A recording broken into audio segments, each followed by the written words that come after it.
이제 하나님의 말씀을 듣게 됩니다. 성령으로 믿음으로 잘 받게 하시고 말씀의 주인공이신 우리 예수님으로 기뻐하고 만족하는 은혜 충만케 하옵소서.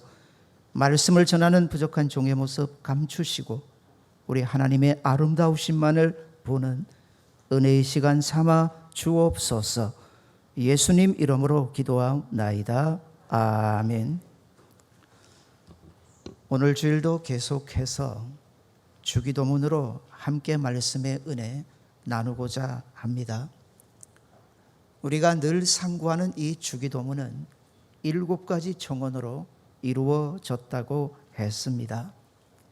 한번 다시 따라하시면서 점검해 보시면 좋겠습니다.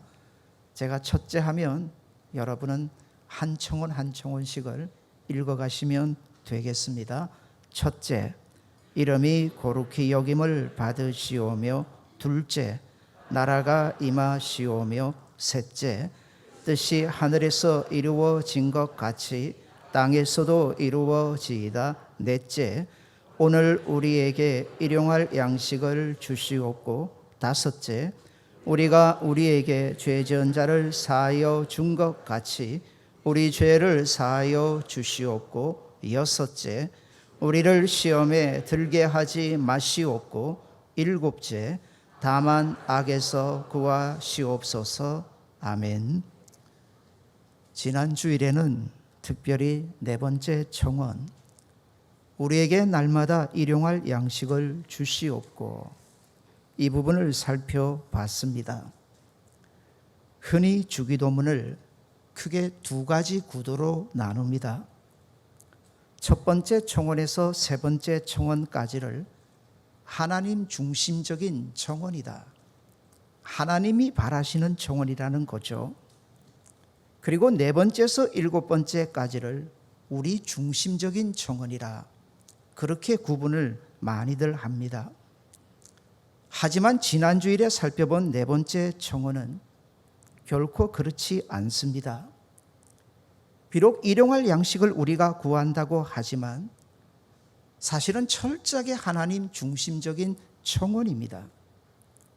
양식을 구하는 게 아니라 우리가 매일을 살아가면서 그 양식을 주시는 하나님을 분명히 하는 기도라 했습니다. 양식보다도 그 양식을 주시는 하나님을 구하는 기도다. 사랑하는 여러분, 많은 분들은 기도를 내 뜻을 이루기 위한 것이라 사실 봅니다. 그러나 성경적으로 돌아가서 특별히 예수님이 보여주신 기도를 보면 내 뜻이 사실은 아닙니다. 기도 중에 내 뜻을 접고 나보다 나를 더 위하시고 사랑하시는 그 하나님의 뜻이 내게 이루어지기를 구하며 그 뜻을 내게 이루어 주실 그 하나님으로 만족하는 시간이 기도라 보시면 됩니다. 그래서 사실 기도는 마음 옮기기입니다.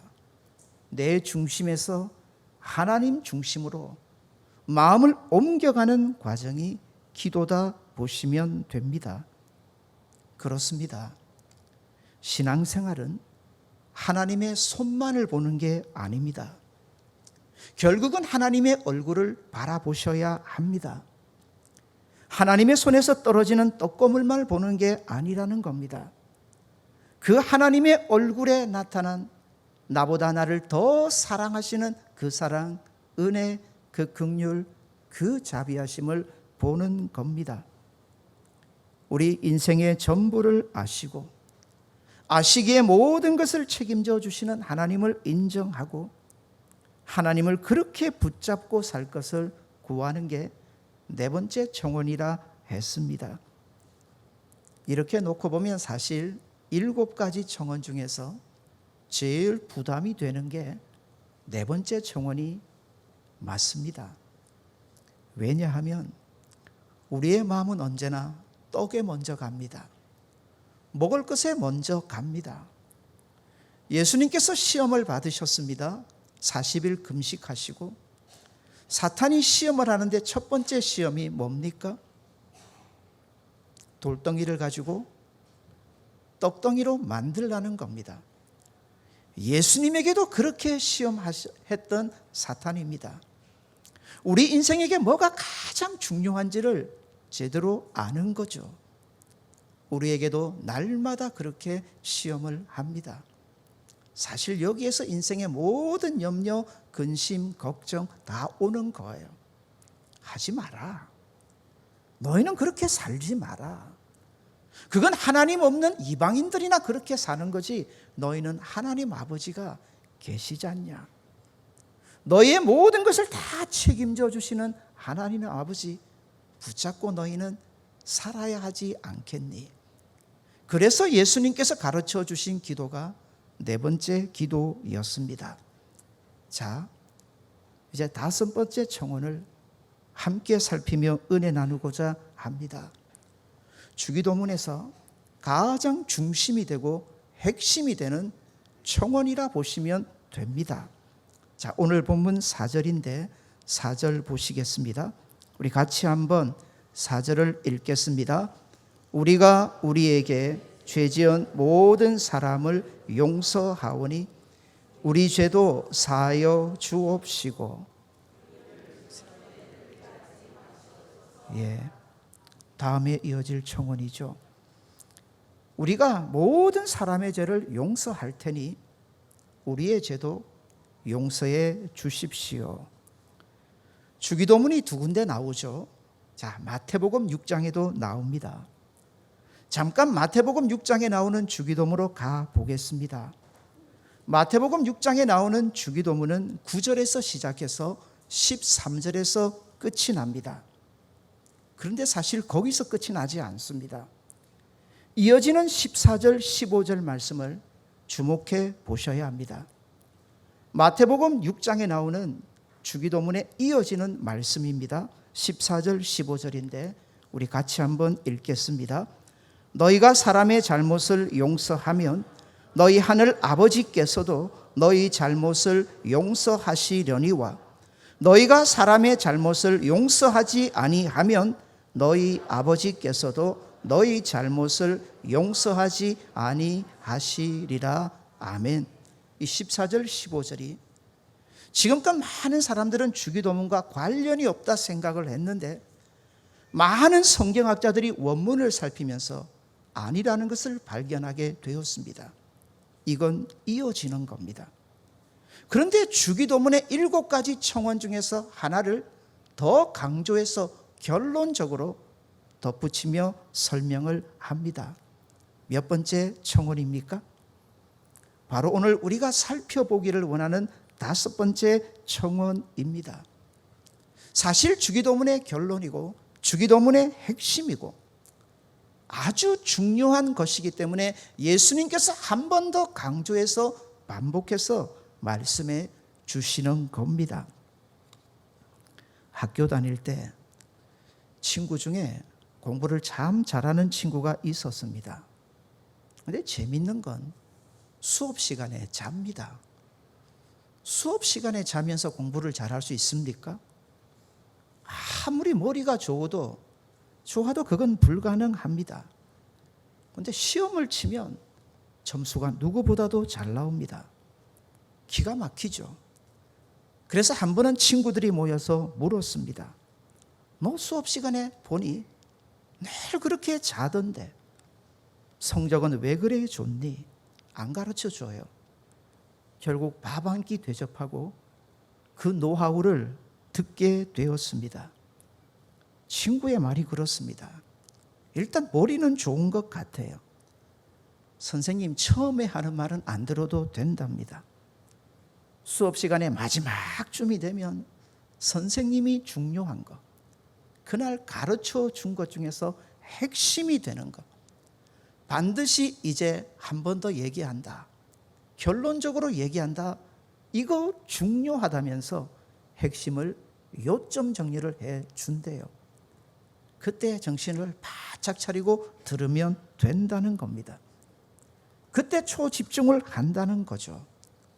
가만히 듣고 보니 고개가 끄덕여지는 부분이 있었습니다. 사실 우리도 그렇지 않습니까?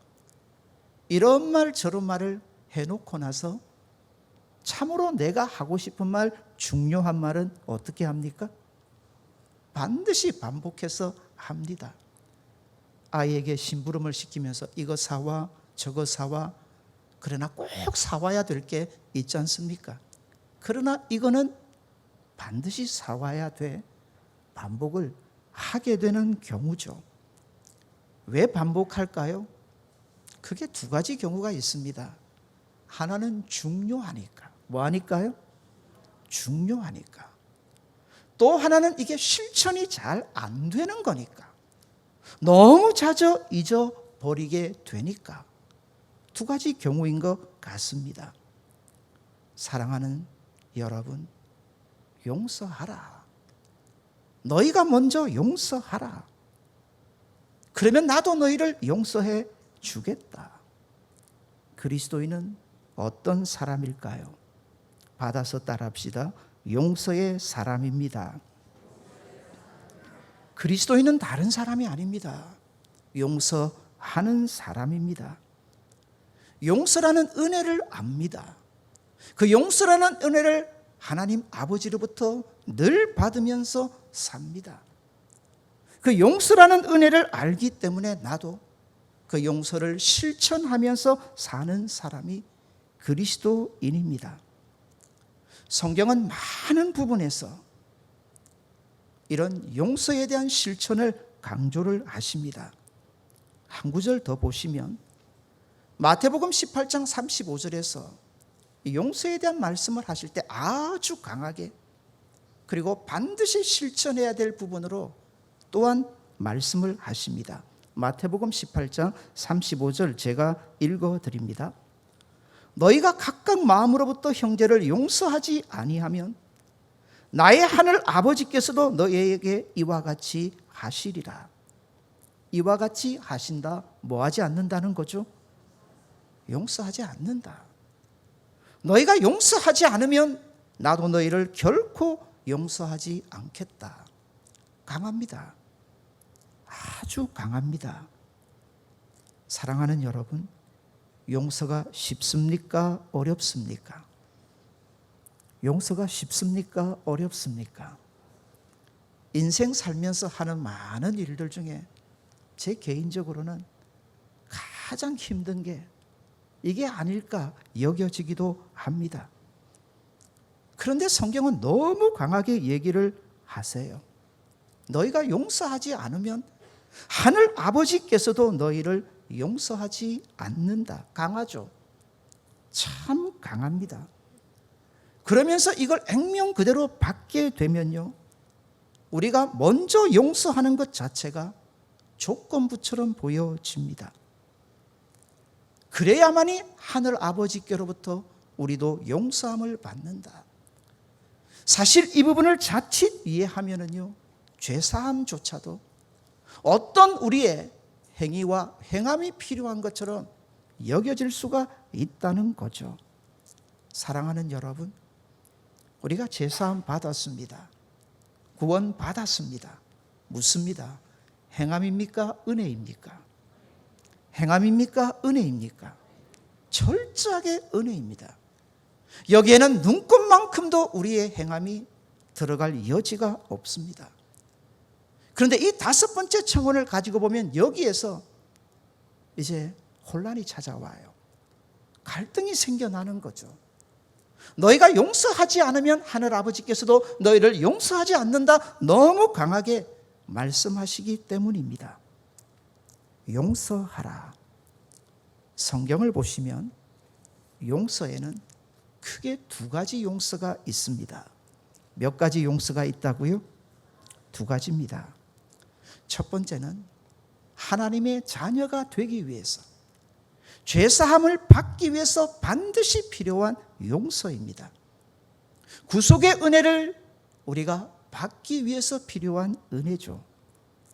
성경적으로 이 부분을 풀어드리겠습니다. 요한복음 13장에 보면 예수님께서 제자들의 발을 씻겨 주시면서 베드로와 대화를 나누게 됩니다. 거기 8절입니다. 요한복음 13장 8절입니다. 베드로가 이르되 내 발을 절대로 씻지 못하리이다. 예수님께서 대답하여 이르시되 내가 너를 씻어주지 않으면 내가 나와 아무 상관이 없다. 예수님께서 제자들의 발을 씻기는 장면을 보면서 베드로가 화가 났습니다. 아니, 저 제자들, 자기는 그래도 위 아닙니까? 밑에 있는 제자들이 예수님의 발을 씻겨야지 어떻게 예수님이 제자들의 발을 씻기냐? 그러면서 딱 잘라 얘기합니다. 예수님, 절대로 내 발은 예수님이 씻기지 못합니다. 그러자 예수님도 딱 잘라 말씀하십니다. 내가 너를 뭐하지 않으면, 씻어주지 아니하면 너하고 나하고는 아무 상관이 없다.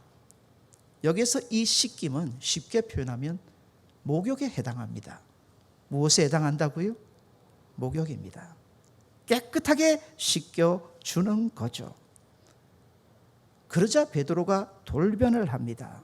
9절 읽어드립니다. 시몬 베드로가 이르되 주여 내 발뿐만 아니라 그 다음요 뭐도요? 손과 머리도 온몸도 다 씻어 주십시오. 예수님께서 베드로의 말을 받아서 이렇게 말씀하십니다. 예수께서 이르시되, 그 다음 부분 우리 같이 읽겠습니다. 이미 목욕한 자는 발밖에 씻을 필요가 없느니라. 온몸이 깨끗하니라.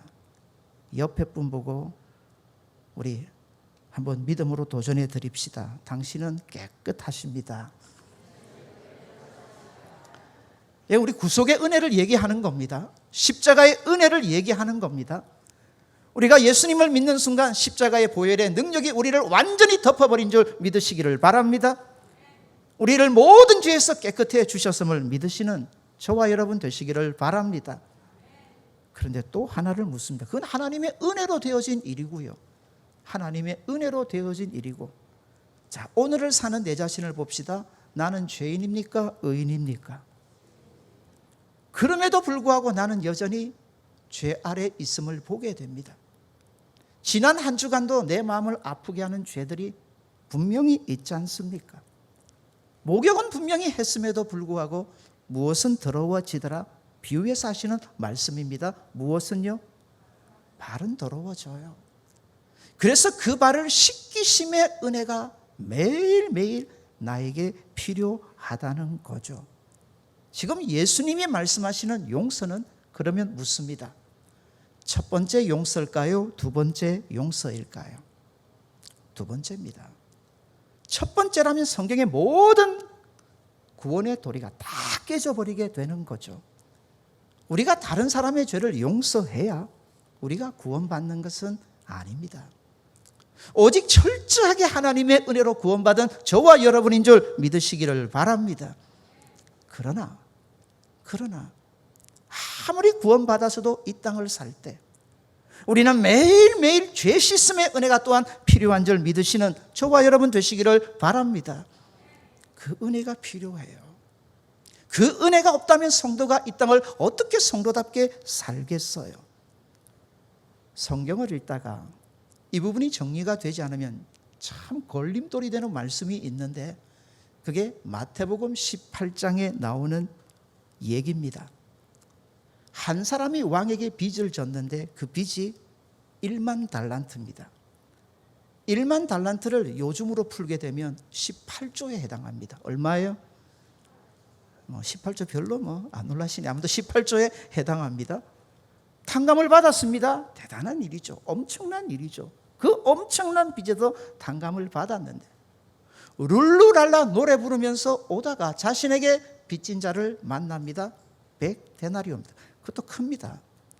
굳이 따져보면 한 3천만 원 정도 됩니다. 큽니까? 작습니까? 우리 입장에서 보면 큽니다. 근데 문제는 자기가 받았던 그 큰 은혜는 잊어버리고 자기에게 빚진 그 부분만 봅니다. 멱살 잡고 내놔라. 없습니다. 어디로 끌고 가버립니까? 감옥으로 끌고 가버리게 됩니다.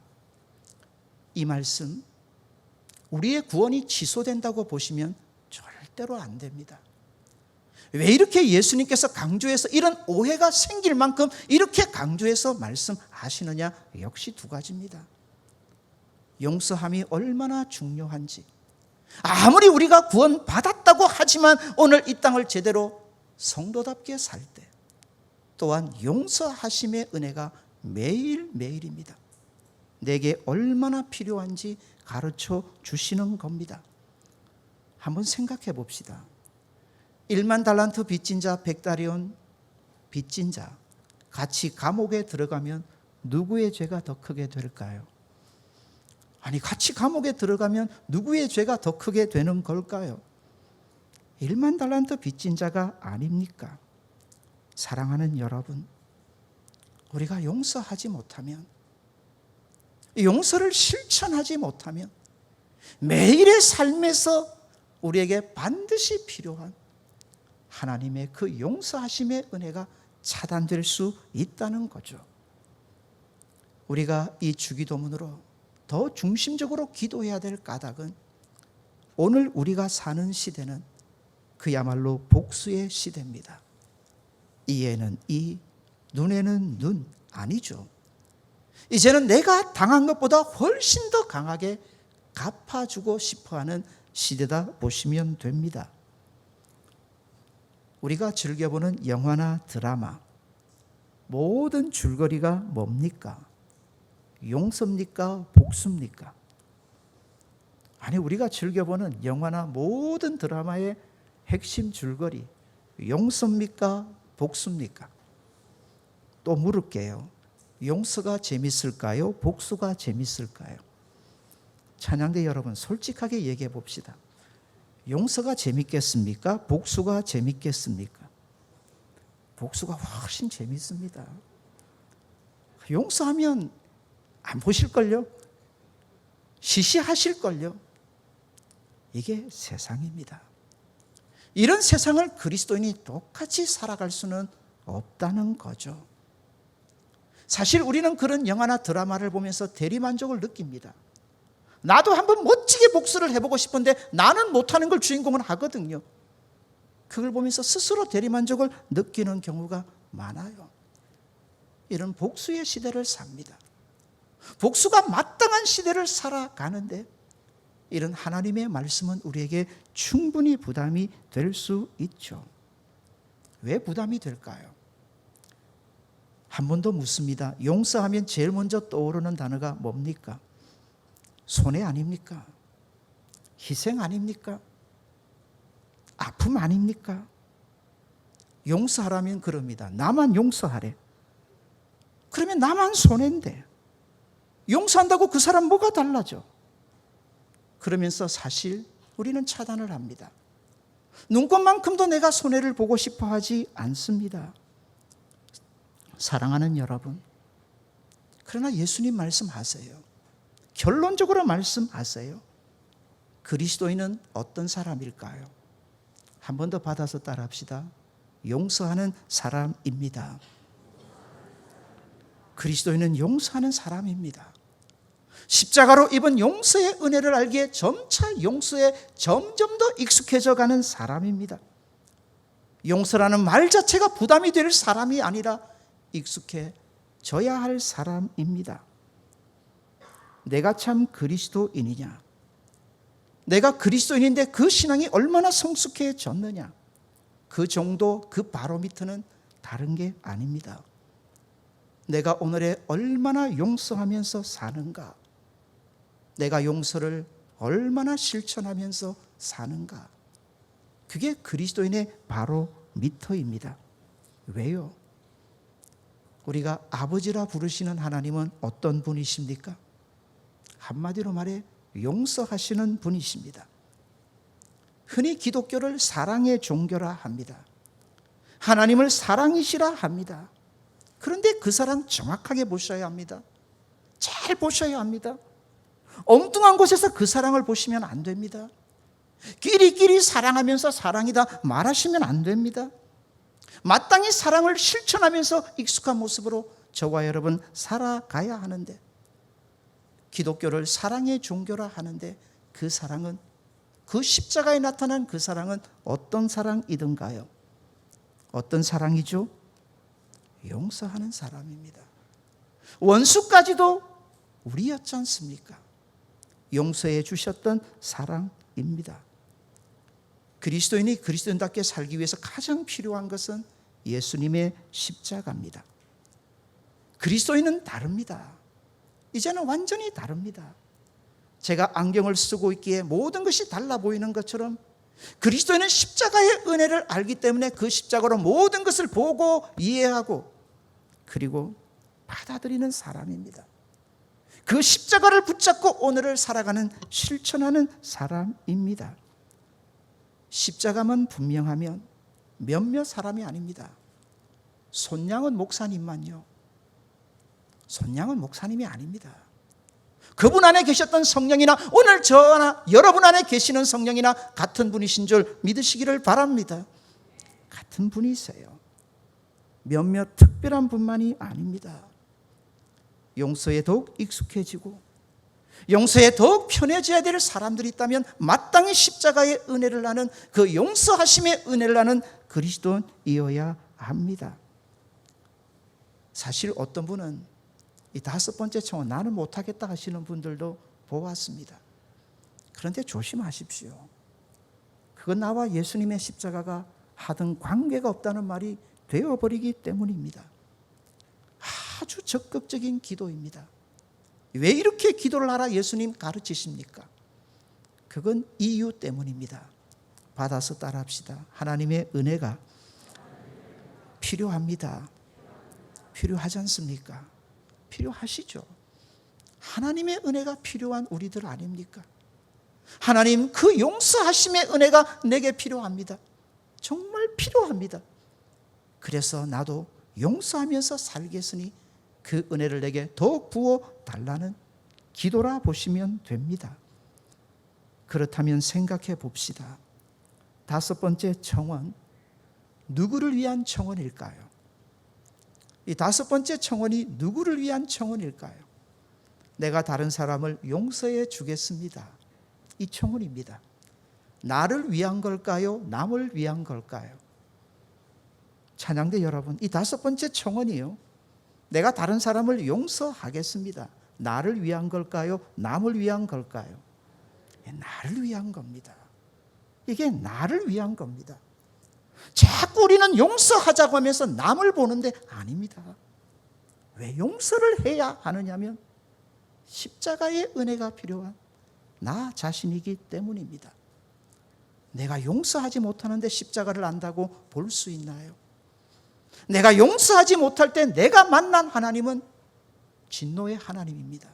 벌 주시는 하나님이십니다. 잔인한 하나님이십니다. 인색하신 하나님이십니다. 그런데 내가 용서를 실천할 때 그 실천의 능력도 내게 있지 않습니다. 십자가가 분명하다는 뜻이죠. 내가 그런 용서를 실천할 때 성령은 내 안에서 역사하십니다. 그리고 예수님의 십자가를 더 분명하게 만드시고 우리로 더 큰 하나님의 은혜로 들어가게 합니다. 오해는 마셔야 합니다. 용서는 나를 위해서 하는 걸까요? 남을 위해서 하는 걸까요? 정리 잘 하십시오. 누구를 위해서요? 누구를 위해서요? 나를 위해서. 나를 위해서 하는 거다 잊으시면 안 됩니다. 그렇다면 용서하지 못하면 누가 손해를 보는 걸까요? 용서하지 못하면 내가 손해를 봅니다. 내가 손해를 봐요. 어떤 손해일까요? 하나님과의 관계가 가까워지지 않습니다. 용서하지 못하면서 하나님과의 관계가 가까워질 리가 없습니다. 멀어집니다. 자꾸 멀어지게끔 되어 있습니다. 사랑하는 여러분, 내가 차를 탔습니다. 차를 타면 제일 먼저 그 차를 움직이기 위해서 해야 될 일이 뭡니까? 시동을 걸어야 됩니다. 차키가 필요합니다. 비유하자면 차키는 예수님의 십자가입니다. 그리고 먼저 시동을 거셔야 돼요. 그 말의 의미는 내가 먼저 용서를 해야 한다는 겁니다. 지금 찾으셔야 돼요. 지금 하나님의 말씀 앞에서 내가 마땅히 용서해야 될 사람들을 찾으십시오. 어쩌면 가장 가까운 데 있습니다. 내 남편일 수도 있죠. 남편의 의미는요, 내 편이 아니라 그러니 용서해야 합니다. 참 가까운 데 있습니다. 예수님의 원수는 우리 집 식구라고도 말씀하지 않습니까? 왜 그런 줄 아세요? 가장 가까이 있는 사람과 우리는 상처를 주고 또 상처를 받으면서 살아가기 때문입니다. 우리 중에 상처 없는 인생이 있을까요? 남이 상처를 주지 않아도 스스로 만들어서 상처를 입는 게 저와 여러분입니다. 남이 상처를 안 줬음에도 불구하고 스스로 상처를 만들어서 입는 게 우리 자신들이라니까요. 제가 부끄러운 고백을 할게요. 제가 요즘 살이 좀 쪘습니다. 그렇게 보이십니까? 집에서 요즘 난립니다. 살 좀 빼시라고. 사랑해서 하는 말일까요? 미워서 하는 말일까요? 그래도 그 말 많이 들으니 참 싫습니다. 계속 그 말을 합니다. 살 좀 빼라고. 아니, 밥을 맛있게 먹으려고 하는데도 살 좀 빼라면 밥맛이 뚝 떨어집니다. 그래도 제가 예수님을 믿는 사람이니까 자존심이 제법 많이 높아졌거든요. 늘 기도하면서 이거 무너지지 않으려고 제가 애를 많이 쓰는 사람이거든요. 아무리 그래봐라 내 마음이 무너지나. 그런데 어느 날 가족들과 함께 엘리베이터를 탔는데 딸 중에 한 명이 저를 딱 쳐다보는데 자꾸 저의 배만 쳐다보는 것 같아요. 그래서 제가 갑자기 화가 나가지고 나도 모르게 화가 난 거죠. 왜 쳐다보니? 네 눈에 돼지처럼 보이냐? 아빠 아니래요. 전혀 아니래요. 아빠 얼굴만 쳐다봤대요. 내가 살찌고 안 찌고 하고 전혀 상관없는 거예요. 근데 희한하죠? 누구 스스로요? 누구 스스로요? 자기 스스로 만들어서 상처 입는 거예요. 남은 그렇게 나를 생각하지도 않은데 내 안에 있는 것 때문에, 내 안에 부족한 모습 때문에 나 스스로서 만들어서 상처를 입는 경우가 저는 살면서 허다한 것 같아요. 사랑하는 여러분, 바람을 멈출 수 있습니까? 없습니까? 바람을 멈출 수는 없습니다. 그런데 그 바람을 더 유익하게 이용할 수 있잖아요. 풍차를 만들어서 얼마든지 더 유익하게 이용해 버릴 수 있지 않습니까? 파도를 멈출 수 있습니까? 없습니까? 없습니다. 하지만 배를 가만히 보세요. 돛을 만들어서 그 바람을 얼마나 유익하게 이용합니까? 사랑하는 여러분, 우리 중에 상처받지 않을 인생은 아무도 없습니다. 누구나 다 상처받게 됩니다. 좋은 시절에는 참 좋게 받아들일 말도요. 내가 안 좋으면 그냥 나를 위해서 던지는 그 한마디조차도 나를 비냥해서, 나를 힐난해서 던지는 말로 받아들이는 게 우리 인생 아닙니까? 우리 옆에 분에게 도전합시다. 우리 모두 다 용서가 필요합니다. 그렇습니다. 다 용서가 필요합니다. 상처 없는 인생은 아무도 없습니다. 사랑하는 여러분, 용서는 명령입니다. 뭐라고요? 명령입니다. 명령은 반드시 지켜야 합니다. 그런데 성경이 어떤 명령을 주실 때 그 명령의 까닭은 나를 위해 주시는 겁니다. 내게 복이 되고 은혜가 되고 나에게 유익함이 있기 때문에 주시는 거죠.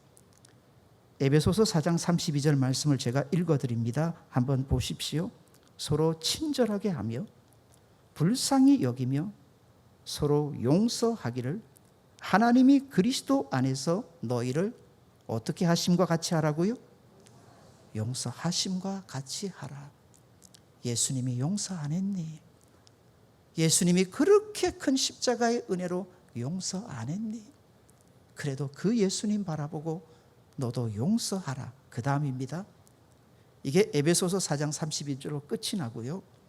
에베소서 5장 1절로 넘어가는데 이 성경의 장절은요, 원래 성경에는 없어요. 사람이 우리가 성경을 읽기 쉽게 할 정도 이 사람이 구분한 거예요. 이해가 됩니까? 사람이 구분한 거지 원래 성경에는 장과 절이 없습니다. 그러면 이어지는 5장 1절은 전혀 다른 말씀이 아니라 예전 성경에는 바로 붙어있는 말씀입니다. 에베소서 5장 1절은 이렇게 말씀합니다. 그러므로 사랑을 받은 누구같이요? 여기서 중요합니다. 누가 사랑을 받았느냐? 누가 오늘의 참 하나님의 사랑을 받고 사는 사람이냐? 도대체 누구냐? 도대체 누가 하나님으로부터 참 많은 사랑을 받은 사람이냐? 세상의 원리로 세상의 기준으로 가시면 안 됩니다. 예수님 잘 믿고 세상에서 이런 식으로 가시면 안 됩니다. 세상에서 예수님 잘 믿고 이런 식으로 가시면 절대 안 됩니다. 성경은 뭐라고 하느냐면 그러므로 결론이잖아요. 보니까 너희가 정말 하나님의 사랑을 받은 자녀구나. 앞에 나옵니다. 그 사람은 어떤 사람일까요? 그리스도 안에서 용서하심을 받은 것 같이 용서하는 사람이다. 그 사람이다. 그 사람이 하나님께 참으로 사랑을 많이 입은 사람이다. 가르쳐 줍니다. 누가 도대체 하나님의 사랑을 많이 받은 사람이냐? 용서를 실천하는 사람이다. 그래서 기도하셔야 합니다. 예수님 가르쳐 주신 이 기도로 마땅히 우리는 기도해야 합니다. 누가복음에 나오는 용서하심에 대한 기도는 참 강합니다. 한번 보시겠습니다. 한번 마태복음 6장에 나오는 용서하라는 구절과 오늘 이 4절에 나오는 용서하라는 구절 차이점이 있습니다. 4절 우리 같이 한번 읽겠습니다. 우리가 우리에게 죄지은 그 다음요 모든입니다. 모든 사람을 뭐 한다고요? 용서하오니 우리 죄도 사하여 주십시오. 사랑하는 여러분, 용서는 기회입니다. 용서는 은혜입니다. 용서는 더 큰 하늘의 문을 열고 하나님의 은혜와 복을 우리에게 가져다주는 하나님의 축복의 도구가 되는 줄 믿으시는 저와 여러분 되시기를 바랍니다. 왜 용서하겠다? 하나님 아버지 내가 더 용서하겠습니다. 왜요? 용서가 필요하기 때문입니다. 그럴 때 더 큰 하나님의 용서하심의 은혜가 저와 여러분에게 반드시 있게 될 줄 믿으시는 저와 여러분 되시기를 바랍니다. 이러니 용서보다 더 좋은 건 없습니다. 용서보다 더 좋은 건 없습니다. 그리스도인은 다른 사람 아닙니다. 사랑만 하면서 사는 사람입니다. 그렇다면 용서하면서 사는 사람이 참 그리스도인입니다. 사랑하는 여러분, 말씀 받았으니 흘려보내지 맙시다. 용서를 실천합시다. 오늘 함께 성도들과 지내면서 용서를 실천하고 사랑을 실천하시는 저와 여러분 되시기를 바랍니다. 여러분의 가정에서 오늘 말씀을 적용하십시오. 여러분이 다니는 직장에서 여러분이 처한 모든 삶의 환경에서 적용하십시오. 기회입니다. 기회입니다. 하나님 더 큰 십자가의 은혜를 마땅히 우리에게 주실 줄 믿습니다. 우리 4절 같이 한번 읽고 기도하도록 하겠습니다. 우리가 우리에게 죄지은 모든 사람을 용서하오니 우리의 죄도 사하여 주시옵고 아멘. 늘 이 기도를 하면서 그리스도인답게 살아가는 복된 성산의 성도들 되시기를 원합니다. 같이 기도하겠습니다.